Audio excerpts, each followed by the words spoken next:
Welcome, Angelina Woltmann, to the Dish with Dina podcast. This is an exciting episode. I'm so happy to spend time with you today and have you share some of your story with our listeners and our viewers. I'm excited to be here. This is fun. Let's tell I'm excited. everybody how we are Yeah. related. How do we know each other? Yeah. I think it started with you being my professor my first year at Lehman. I think I had you the next semester and we just kind of kept in contact. You're also like my school dietitian and A lot of different things. So yeah.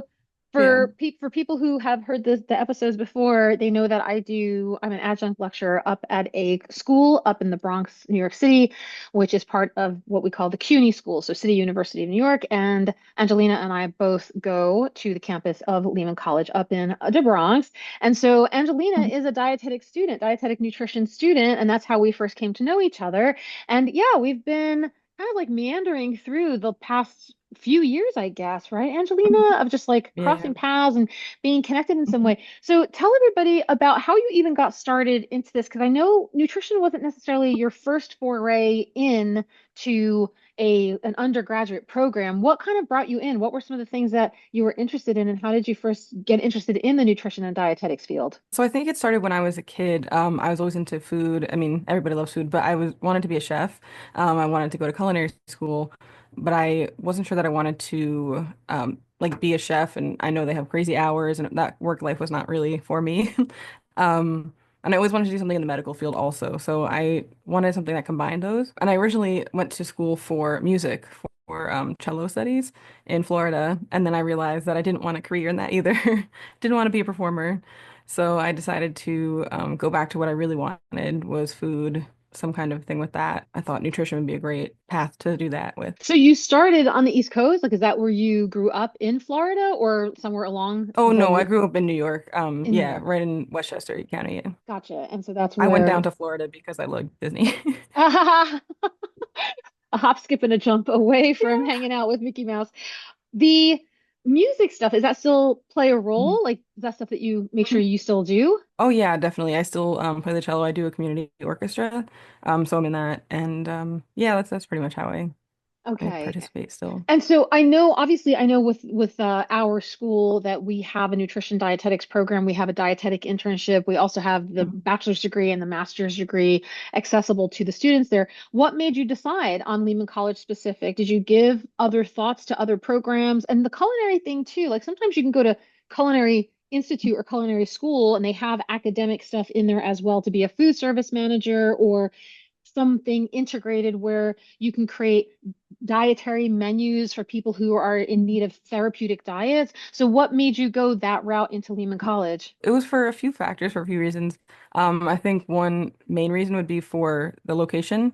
It was close enough to home. I had also looked at, I believe Purchase has a program and Mercy, but the affordability, the location, and it seemed like a really great program. It's really well-rounded in terms of having clinical aspects, culinary aspects, and community aspects as well. So I've really come to enjoy learning about how nutrition affects like small communities and just the community of like the Bronx and New York City in general. So that's why I chose Lehman for that. Coming from more of a creative brain into a Mhm. science field, similar to what I did, I have a Bachelor of Arts in Communication and I did, media and things along that line. I ended up in different areas of the world like project management, but to switch gears and go into a full-on science curriculum, it felt like I often say it didn't even feel like it was learning a different language, as in English to Spanish or English to French. It was more like English to some alien life form Mhm.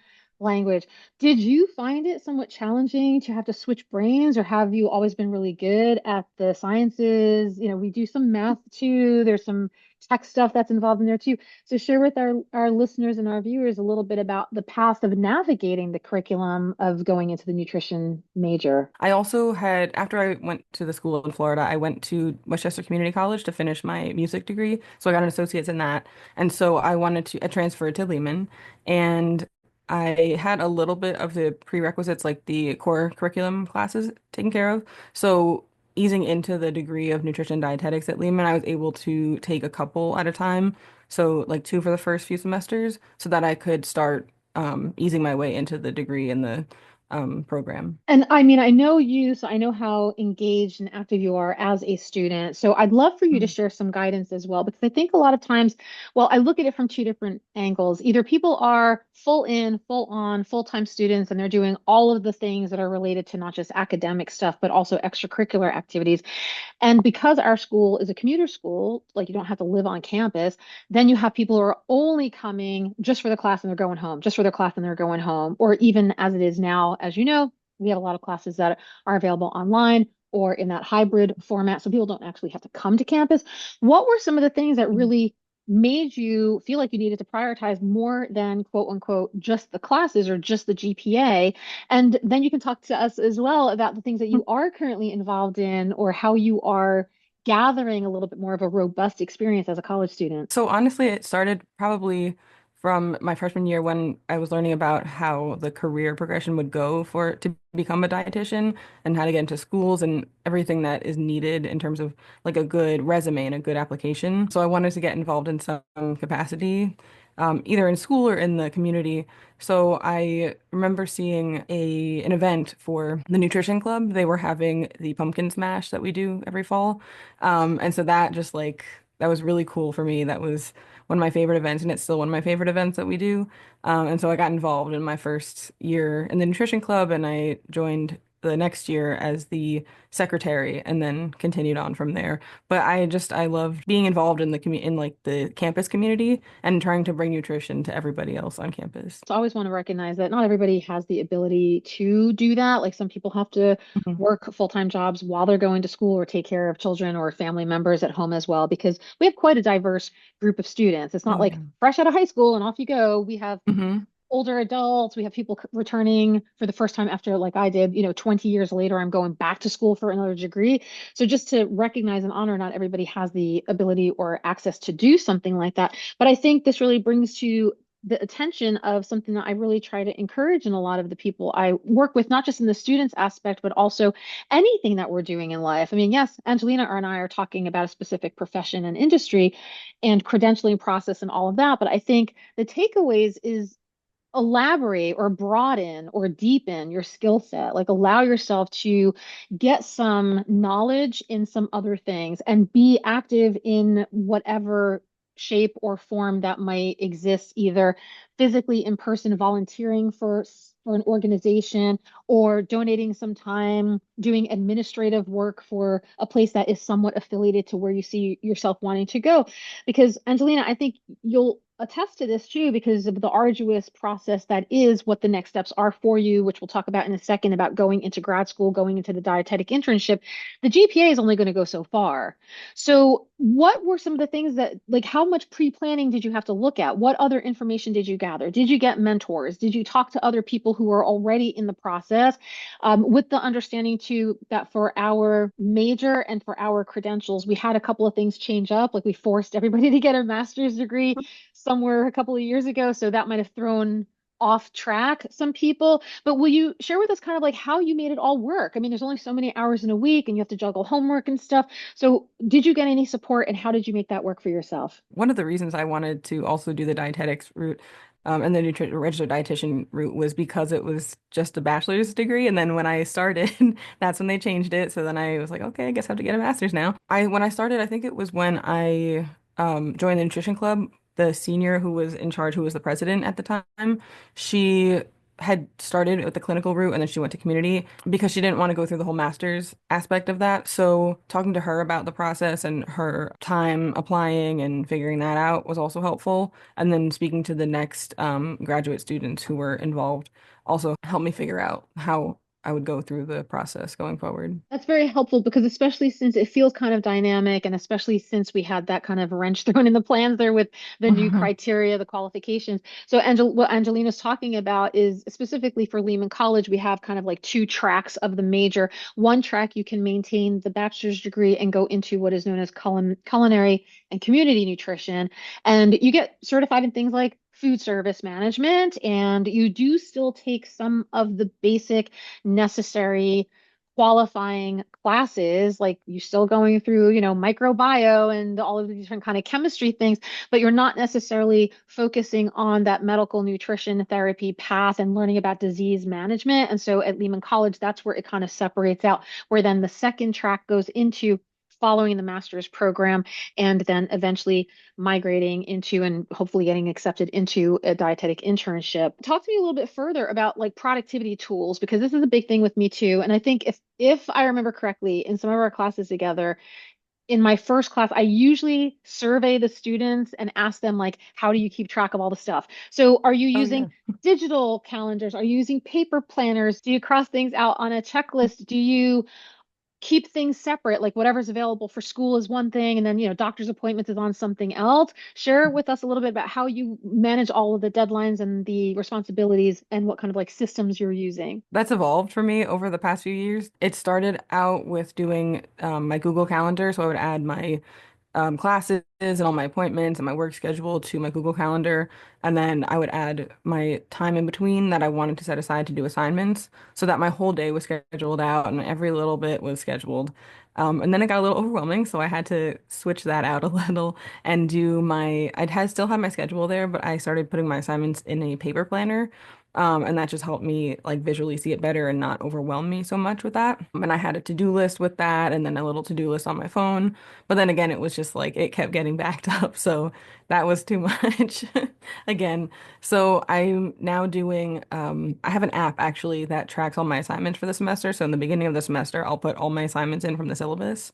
And then it reminds me weekly and then a couple days before. So it's really helpful because I'm always like on my phone for everything, my computer, and it tells me like I have an assignment coming up, and so I'll remember. And I always, for me personally, I have an issue with due dates, so I've been putting my assignments due the day before, so that like if I'm rushing to do it the last second, it's the day before, so I'm still okay. What I'm hearing from that too is recognizing how you see what works for you. Like you said, things were evolving. Mhm. So, we sometimes will watch these productivity YouTube videos and everything looks like so perfect and curated and they're time blocking and they're setting timers for things, or they're talking about getting up at 5 in the morning and doing 10 minutes of this and 10 minutes of that. And I think it's fine to experiment with stuff, but to force our characteristics, our persona, our psyche, the way that we work into those whatever you're looking at to achieve, sometimes it's very challenging. So I love that you Yeah. allowed it. I'm sorry that in some of it you might have been like, oh shoot, I needed to do this because I was late on something or I didn't get as good of a grade because I was rushing to get things done. But you really allowed yourself to be flexible with the systems that work for you. Can you plug the app? I mean, let's see. Let's plug it. Would you know what the name Oh of the app yeah, is if you don't mind sharing? it's called iStudies Pro, Okay. and I think it's available on Android too, but it's on the App Store, and it's also available on like the computer, so you can sync the two together. Oh, a lot of people use Notion, which is more like a project management tool, but it is also very low level as well if you just want to do, tasks around your house or chores or keep track of a checklist of some sort and just manage anything that is time sensitive. So I absolutely love that. If you had to reflect on some things, and maybe you've already mentored some people too, or indirectly mentored some people, what would you share with them? Like, what kind of advice would you give for students who are maybe just coming into this or just learning about coming from high school who maybe didn't have as much to juggle or don't have as much discipline of what to expect when they become a college student? What might be some words of wisdom that you can give somebody to be able to manage everything and do so in a way that makes them a desirable candidate when they are done with their degree and moving on to the next thing? I would start by saying figure out your time management and figure out what works for you in an organization type of like way.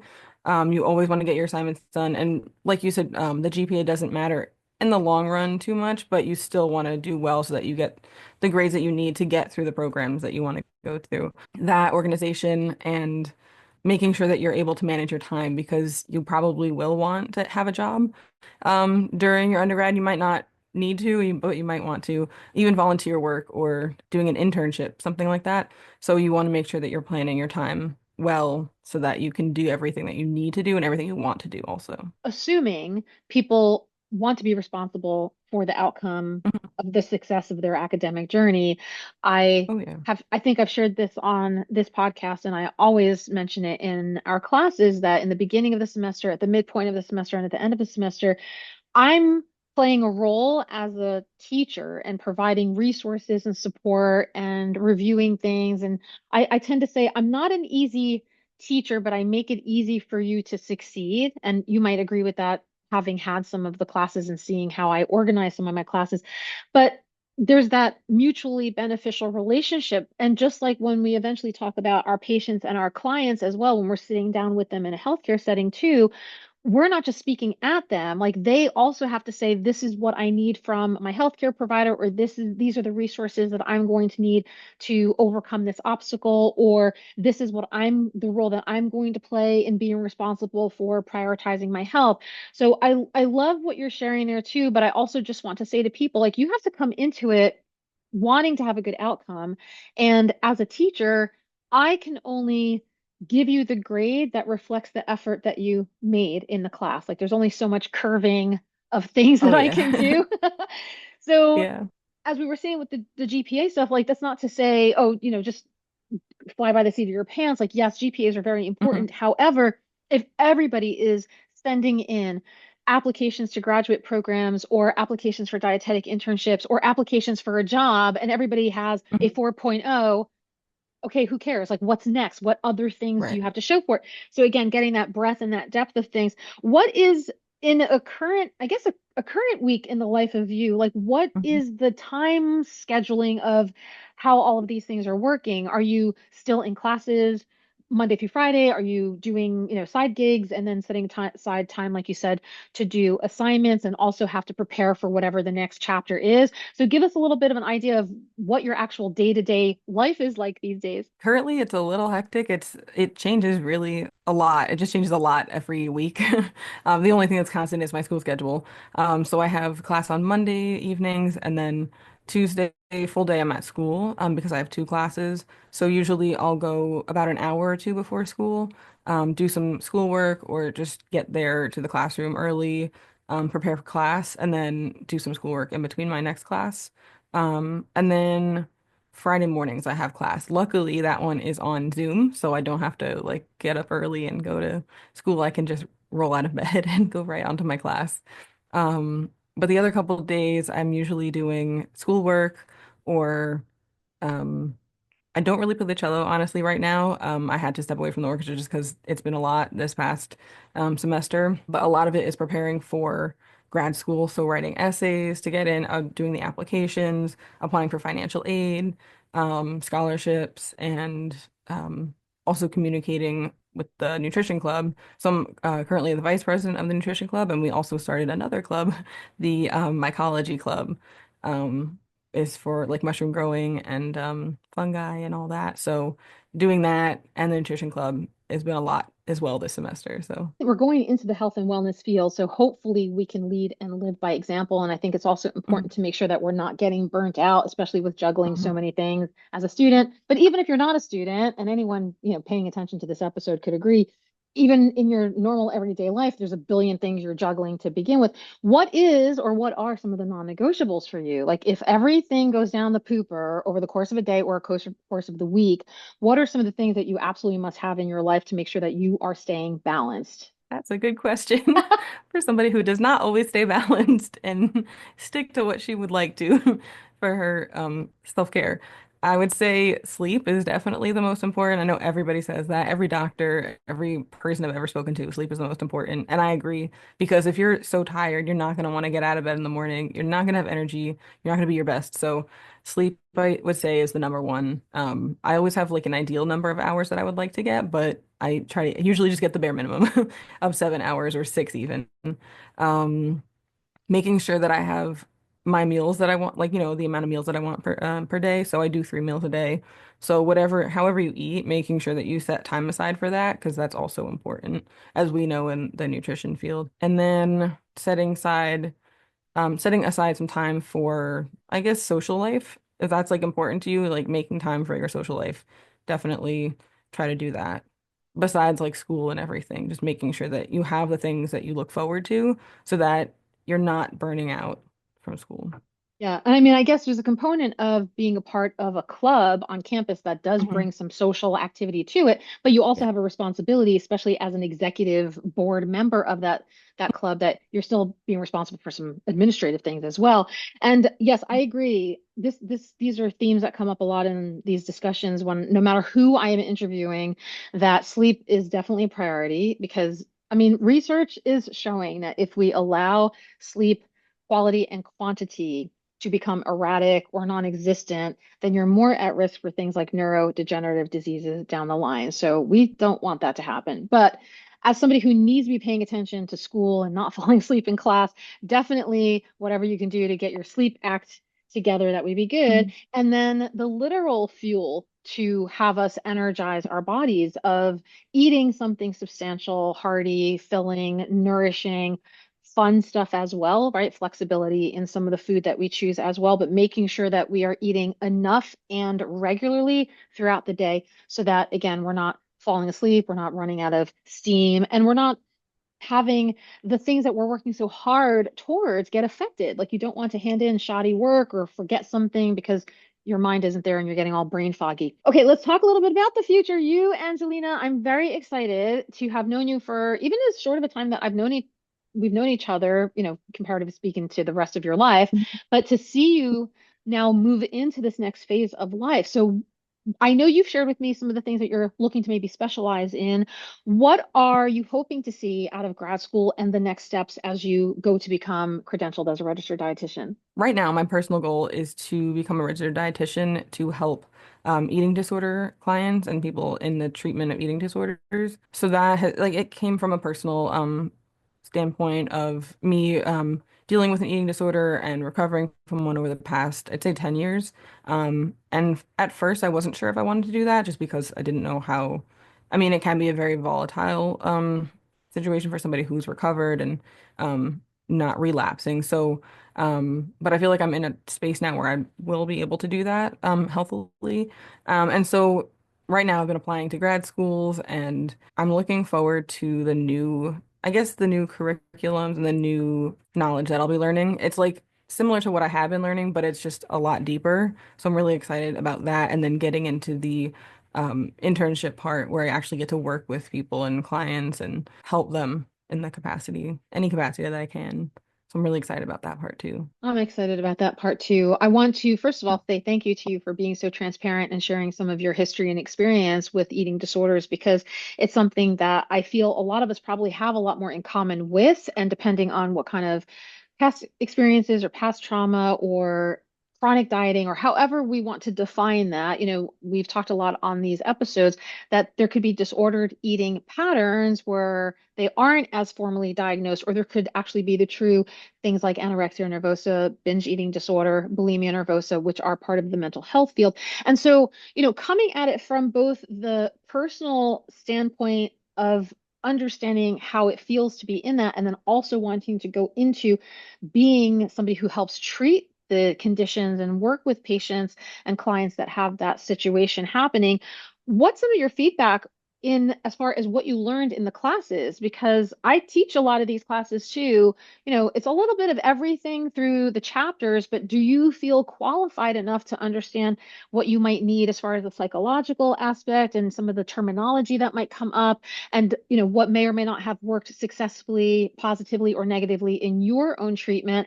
And are there things that you have specifically looked for in the future programs that do have a little bit more of that specialty approach when it comes to eating disorders? Let me start from what I've learned so far. So I wouldn't say that I'm fully qualified right now enough to do eating disorder treatment, just because it's a very psychology involved, and it is usually in a psych or mental health facility. So I need more experience in that aspect. I did minor in psychology just so I could have some idea of psychology and how it would combine with dietetics and nutrition.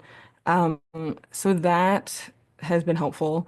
And then the programs that I am looking at, they do have some courses that are about eating disorder treatment, and they also have internships that are at eating disorder facilities. So that that is also something that I feel like will be helpful. And then also all of the programs are pretty well rounded too. So they have community aspects as well. So I feel like the community outreach in terms of disordered eating habits is also something that could be covered in the future of my education in terms of the community part.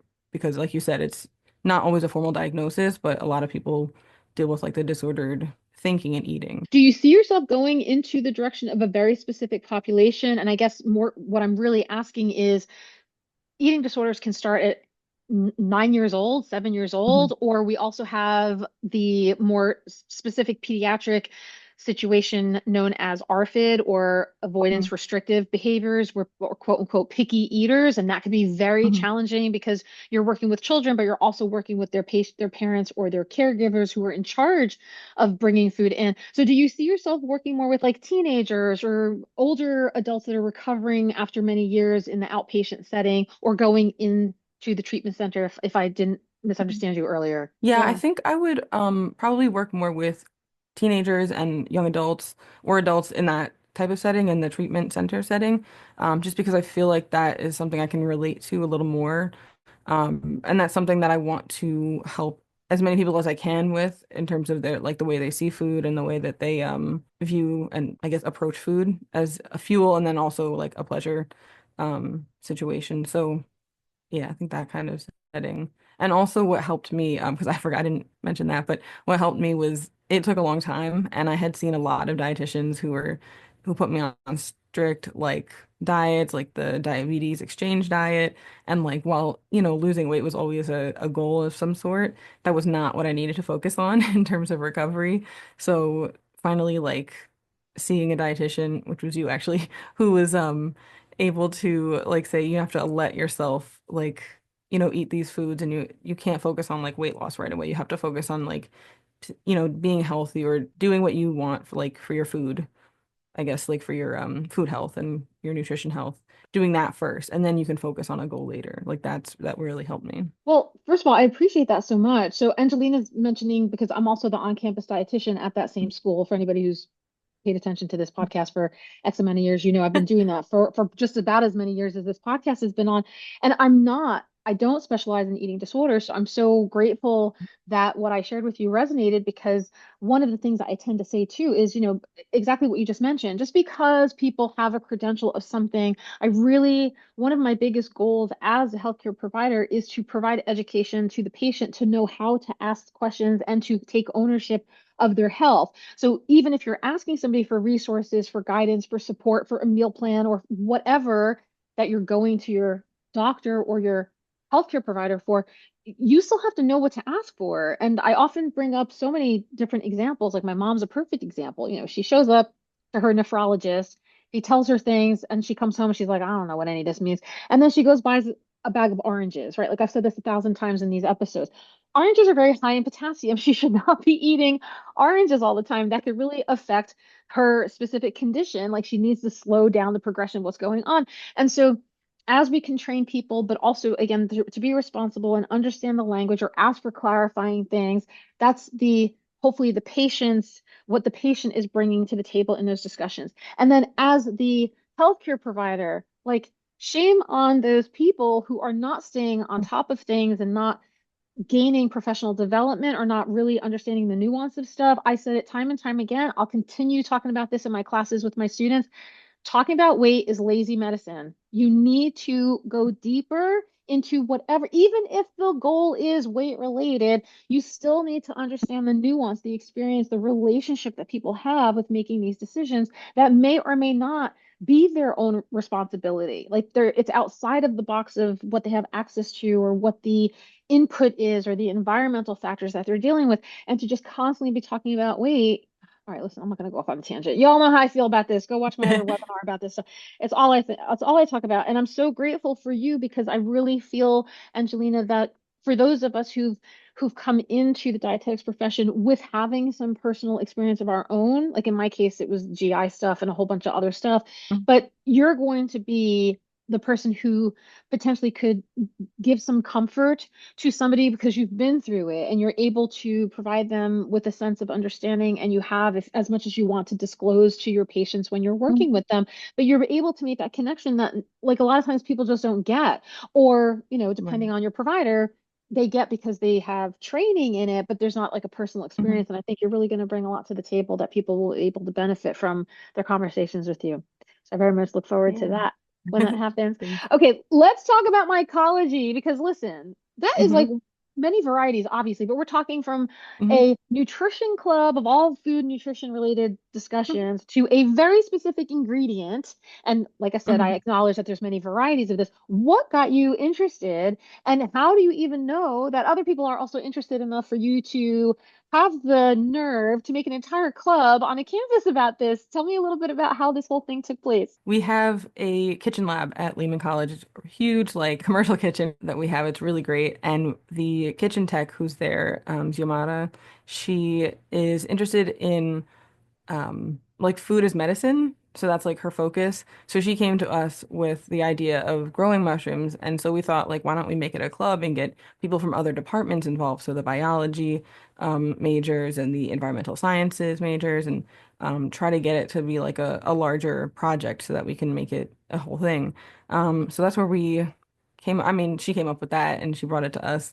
And so far it's not going the best because we've failed so far with both of the experiments. They all died. Well, they didn't die, they got contaminated, so we had to throw them out. But it's a trial and error situation, and so we also teach people how to do it at home. So we have some like instructional videos on how to make the environment at home, and then um, it's also not too expensive, so it's easy to do in terms of that as well. It's accessible for a lot of people. Research isn't always like ta-da Yeah. outcomes exactly as we wanted them to see. I think that's the whole point, is to learn how things do go wrong and where you might need to course correct, and the feedback, that the data that you collect from why things happened like that. I think I shared Mhm. one of the two things that come to mind with me because we're talking both the positive and the negative aspects of mushrooms as medicine, or mushrooms in that focus of that world that you're currently navigating. The two television shows, The Last of Us, that's like the whole thing where this particular, monster that they're dealing with is related to fungi, if I'm not mistaken. And then I shared with you this new show that I've been watching called Common Side Effects, which is an animated Oh yeah. series on, I can't even remember what it is, but I'll like tag it in the notes here, that has to do with these magic mushrooms that can completely heal somebody, like regenerate their cells from even being in a car crash, and like healing bones and stuff. So where do you see some of the future of that going? Like, what is it exactly that you're hoping to gain or gather from some of the experience and the experiments that you're doing? And in other words, what's your hypothesis of all of this when all is said and done? And do you see that also being integrated in some way, maybe not necessarily in the eating disorder field, but just in general, as far as nutrition? Do you think mushrooms and mycology will play a bigger role in some of the research we're about to see coming up? So I think mushrooms do have like a bright future ahead of them, I guess you could say, because they're very. I know that they're being used for treatment of mental health illnesses as well right now. So I think there's a lot that can be done with them. I'm not too sure like scientifically everything about them, but we our like main focus with them is to diversify like the foods that people eat in our community and like make it accessible.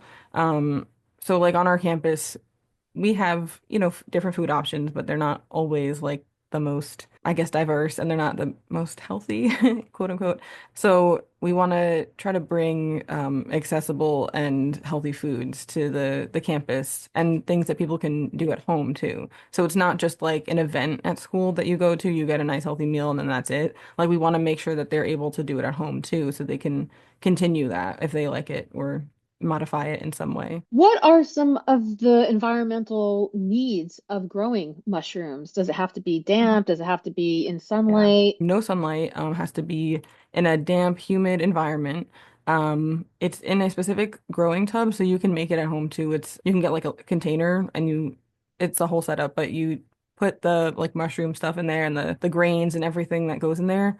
And you have to keep it like at a certain humidity. I think it's between 80 and 85 humidity, and also a fan to make sure that it like stays at that humidity. It's got to be completely sterile. That's like one of the big things. That's why ours got contaminated, because we think that there was some like cross-contamination of some kind, where like it wasn't perfectly sterile. So it's a very finicky thing to do, which is kind of funny when we say like accessibility, but it's a fun experiment that like everybody can do if they really want to. Do you have a favorite mushroom that you eat or Um, include in any of your meals? I like shiitake mushrooms. I think they're like a milder flavor, so that's why I like those. But I do like the big portobello mushrooms that like you can make into burgers. I've always wanted to like do that at home and make like a little burger type thing, season it and everything. Yeah, I'm a huge portobello fan. I like the baby bellows too because they're very sturdy and you Hmm. can chop them up. Again, something you can eat raw, something you can eat cooked. I think they're called oyster mushrooms. Again, you can dry them out, you can cure Oh them, yeah. you can season them in different ways.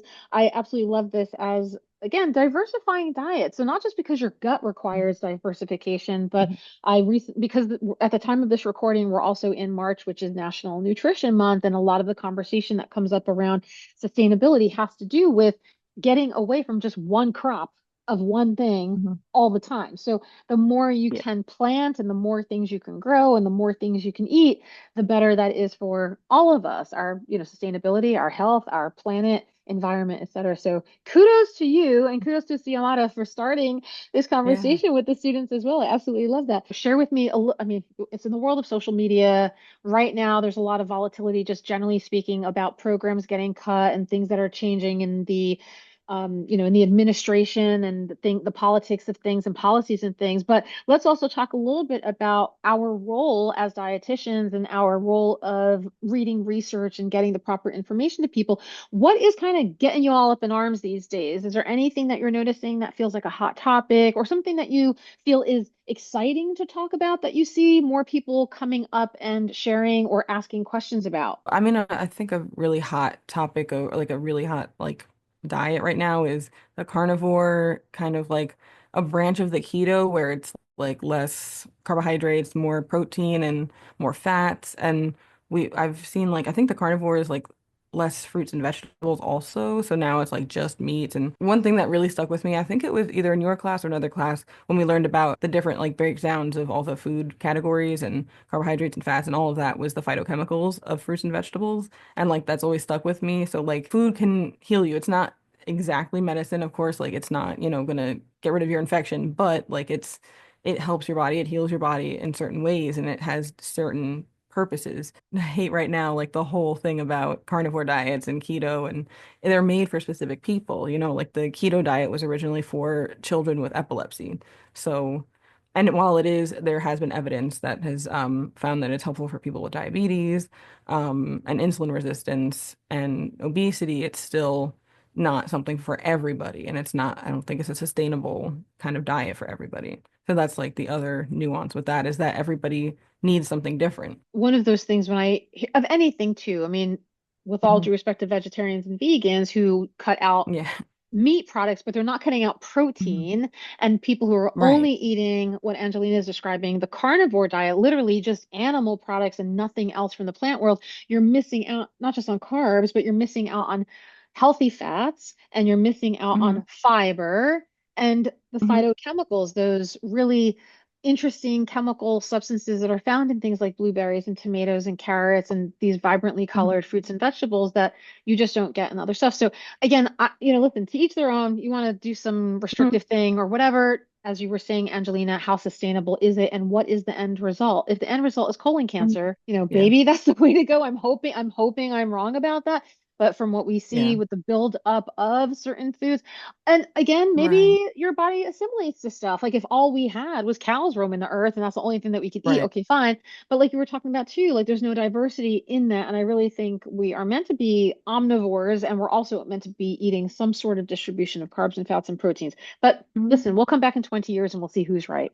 Evidence, research, studies Yeah. Yeah. aside, we're talking also like anecdotal or like you said, Hmm. communities that are gathering together and saying, this worked for me, maybe it'll work for you Hmm. too. So maybe they will also end up giving us some insight into the Hmm. application. But quick side note about research, that's not a controlled study group. Obviously, those are just like Hmm. randos on the internet Right, that are right. sharing stories. Whereas if we're doing something in a lab and we're experimenting with either Mhm. humans or animals, we have a little bit of a better understanding of how, how to control that environment, those factors that are involved in there. Okay. Yeah. Anything else you wanted to share? Anything else that came to mind that we didn't cover? Oh yeah, no, and also balance too, like you were saying before. And I think that's also become a whole thing is people I've heard a lot lately, people talking about how not about balance, but about the opposite, like, oh, this is bad, I ate bad today. I have a cheat day that I know that works for some people and that's fantastic, but as an overall mindset, I don't think that that's ideal or it's healthy really because telling yourself that you can only have this on a certain day or you can't have this ever. You have to wait. Then you have the mindset where you always want that and it becomes, more restricting in terms of your whole diet because then you're never having that. So making sure that there's balance because we live in a society now that has hyper palatable foods, that has the hyper processed foods and like that's how it is. Like you can definitely eat none of those and that's fine, but reality is that we do. And so making sure there's a balance between not processed foods and processed food is like the best we can do right now. Even if you're making everything you eat from scratch and you're adding in a ton of salt, fat, Right, or sugar into anything, and you're right. allowing yourself to have the enjoyment factor of it, it's one thing that I know for myself, I will say that I can admit and I can confess that if I have it in my house, I feel like I don't have control over stuff. So it's not necessarily Hmm. that I like, quote unquote, don't allow myself to eat something. Like I don't say I can only have Hmm. ice cream on a Friday, but I want to honor just how I know myself. I know, and this also, Hmm. this goes back into like family trauma and things that we had restrictive mindset. Like we didn't have food, at a certain time of Hmm. life, or my parents grew up really poor and during famine. And so, if we were able to have something on the table, we were like, let's all eat it at the same time. And then we just, if it wasn't there, we'll never have it again. I don't live in that world anymore. Thank goodness. I recognize if I want to go buy a piece of cake, I can go buy a piece of cake. Thank goodness. But I think it was ingrained in me that if I'm going to have it in front of me, I have to eat the whole thing. Like, don't waste it. And Right. this is where what I'm trying to get at here too, Angelina, is like in in my role as a dietitian, when I'm talking to people who share the same kind of experience or the same kind of background that I'm confessing to you right now, do I want to get rid of that entire thing, just be like, just don't have it in my house, whether it's drugs, alcohol, candy, whatever? Hmm. Or do I want to encourage myself to find peace with it so that I can have it and it won't gnaw at me, that I have to make a decision or that I feel Hmm. uncomfortable, that it's like staring at me? And so I don't, I'm always like torn. And, I just want to say as a caveat, people will often say like candies and cookies and snack foods are the same as like cocaine. I'm like, I Oh, no. really, I'm gonna say no. Like you can live in a Yeah. house with cookies and candy. You have a whole different problem if you're addicted to Hmm. those kinds of drugs. So I get like the pleasure center sensors. I get that sort Right. of correlation. But what do you think about that? Like how would Hmm. you prefer to have somebody kind of like, allow yourself a little piece of something every day, or Hmm. respect and understand, okay, listen, if you can't live in a house that there's a can of Pringles in your pantry, then don't. And maybe allow yourself a day that you're like, this is the day that I go shopping for that thing. What might be the Hmm. approach that you see yourself taking, or would you try to encourage or like challenge somebody to have a better relationship with food and not deny themselves, be restrictive, and then just go with that thing that one Mhm. day? I think personally with my own self and then also like I guess just philosophy on food, I would like I would encourage people to try to sit with those I guess foods or whatever you like vices or I mean not cocaine and all that stuff, but with food definitely. I think everything in moderation, is okay. Like that kind of mindset. So if you really don't think that you can control yourself, I think that requires like more input from maybe like another professional at that point. But I think being able to have a little bit every day, even if it's like a whole can of Pringles that you have, but you have like a quarter of the can every day or a little bit, of that for the whole week, that's a lot better than eating it all in once and then you don't feel good about yourself, letting yourself have it more frequently.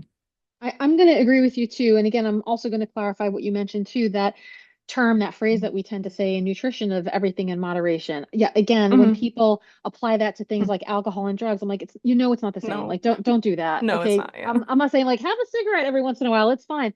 We're not saying that. No. But we're talking about food because food does have that Yeah. identity connection to us, whether it's celebration or rewards or just like a little chaser after something savory, like we want to kind of cleanse the palate. And so, I'm all for allowing people to experiment with substitutes of things too. Like, yes, if you feel like you have a fixation and you're eating a gallon of ice cream every day, we don't want to deny you of ice cream, but maybe the choice would be have some fruit or have, a small portion of something, like you said, allow yourself a little bit of something as a taste and not get too overwhelmed because then that becomes an issue, I think, of not just like control, but what is the purpose that it's serving? Is it a comforting thing Mhm. for you? Is it a connection to a celebration? Is it something that you feel that you're going to end up both physically and mentally feeling sick to your stomach or guilty? Then what's the point in that? So I think Right. that also does challenge people to kind of Mhm. recognize their philosophies around food Mhm. as well. Of like, how deep Yeah. does this go and is it superficial or super deep? All right, my last final questions that I ask all of my guests, my two-part pun intended, food pun intended, is what is on your plate today, Angelina? Both figuratively, like when we wrap up this call, what is the next thing Mhm. that you're doing or working on? And then what is the next thing that you're going to eat, whether it's your next meal or snack or whatever you're going out to? On my plate, figuratively today, is I have to start a case study that is due in a few days. So whenever you get case studies for anybody who's listening, just do it a few weeks in advance. Just start it in advance because you don't want to do it the last second. It's just so much work. So that, and then I also have to finish another project. Yeah, and I think I'll allow myself to relax later on and watch some TV. And then on my plate, literally, we're gonna have pizza later because it's pie day. So like a pizza pie. And then I think we have like a pie too that we're gonna have for dessert, some kind of fruit pie or even regular pie. That's right. Today, at the time of Yeah. this recording, is Friday, March 14, which Yeah. 3.14 is Pi Day. For those nerds out there like us, we are celebrating Pi Day. I love your ambition. I love the things that you shared with us today. I love just how advanced you've become and all of these things. I'm so, so grateful to have played whatever role I played in your journey, Angelina. I cannot Huge wait to role. Huge see. role. Oh, thank you. Seriously. I can't wait to see what the future holds for you. I know we're going to keep in touch. I know absolutely that we'll be in Mhm. each other's lives for much, much more than just this moment. And I can't Mhm. thank you enough for also being here, sharing your insights and your experiences with us on this podcast. Thank you so much for being here. Thank you for having me. It was really fun. It was great talking to you about everything.